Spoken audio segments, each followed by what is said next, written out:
আমি জাহান্নামী হলে বাকি সব মানুষ বাইচা গেলে আমার কি লাভ?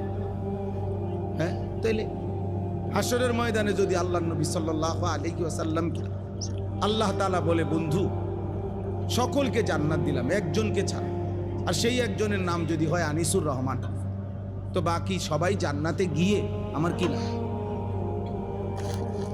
ধরে নেন একজনকেই জাহান্নাম দিল, আর সেই একজন আমার নাম বলল, আপনার নাম বলল, তো বাকিরা সবাই মুক্তি পেলে আমার কি লাভ? এ কথা তখন বলবেননি, যে বলতে পারবেনি কেউ, যাক আমি নইলে জাহান্নামে জ্বললাম আর কি অনন্তকাল, বাকি মানুষ তো জান্নাত। তাইলে বরং কোরআনুল কারীমের মধ্যে আছে, হাসরের ময়দানে প্রত্যেক পাপী এই জগতের সমস্ত কিছু দিয়া, স্ত্রী, ছেলে মেয়ে, মা বাবা, ভাই বোন, আত্মীয় স্বজন, এমনকি পৃথিবীর প্রথম মানুষ থেকে নিয়ে শেষ